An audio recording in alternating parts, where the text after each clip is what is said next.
The market's still very much in the 20,255 margins, so it's still a bearish market, and the naira is still fairly weak. How do you explain it?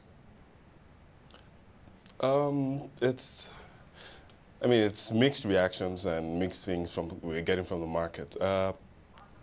Last week, a number of banks released their results, and they seemingly did well. Bottom line, on average, about PAT growth above the 30s. However, we've not seen a significant increase in their revenues and earnings, and this is not unrelated to the fact that, look, recently the non-performing loans have just been resolved. We've seen their books have been cleaned. AMCON has essentially stated that it's going to do its last loan purchases this month by the 31st of December. That program will close. So structurally, the banks are healthy, they're doing better, but we've not seen the kind of loan growth that you would expect to drive the kind of expectations that investors really have. So it's good. I think it's the beginning of a good thing, and we expect it to continue. And it's just, we need to watch and ride it out, yes. Let's talk about those results, your views on the results coming through. We've seen results from Zenith, First City Monument, Sterling, GT Bank, and also the Tier 2 banks like Access Bank. Yes. Okay. I think generally the results have been good, because if you look back to where we were a year ago at the same time, it was essentially a number of the banks were bleeding. Zenith, Guarantee Trust, Access, they've released results, and we've seen, for Access Bank, we've seen the PAT increase by about 35% year on year. For Guarantee Trust Bank, it's been above the 30s also. Likewise for Zenith. And this will continue. I think it's what we really like to see going forward is increase in loan creation and loan growth on the books of these banks. Now that the balance sheets have essentially, for the industry, has been fixed, let them start lending again. But, you know, it's a number of things that are going to drive those decisions.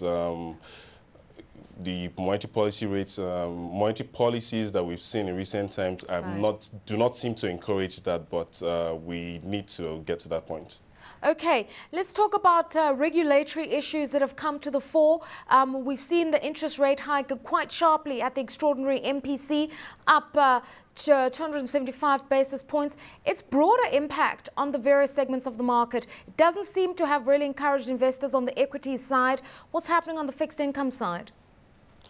Okay, I think you really need to induce investors at this point in time to take on risk with equities when you can get yields of amounting to about 16% for other fixed income instruments, you know, because for the first time in a long while, we are really seeing positive real interest rates in the Nigerian markets, and you need an inducement to get investors away from that to play in the equities market.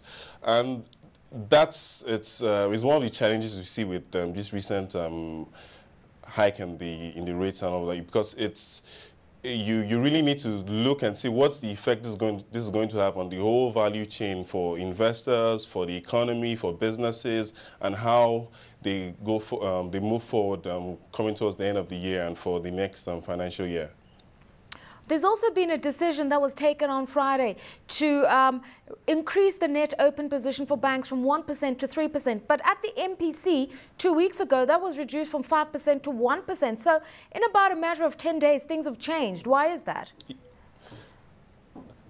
I would say it's not unrelated to the fact that following that reduction in the net open position for banks, essentially we saw that, look, the markets essentially crashed, rates went down, and then you have an influx of funds coming from autonomous sources which the banks could not absorb or take in because of these restrictions, you know. And I think the CBN has realized that, and then has probably had to make certain adjustments.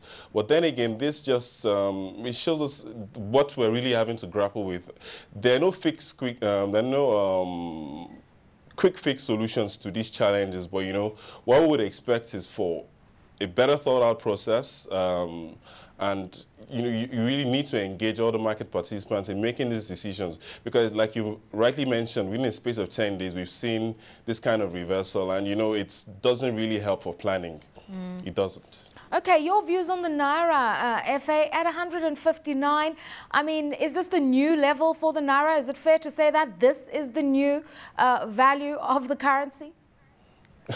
I wouldn't say that. However, I think it's right now what's really, really important. We've taken certain monetary policy decisions, and we've seen the effect that has had.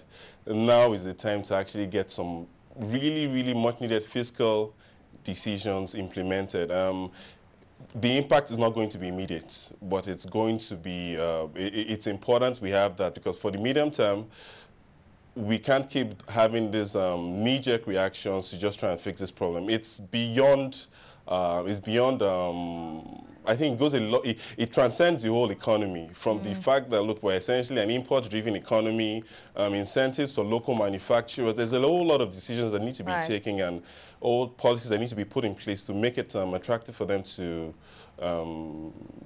rely on exports.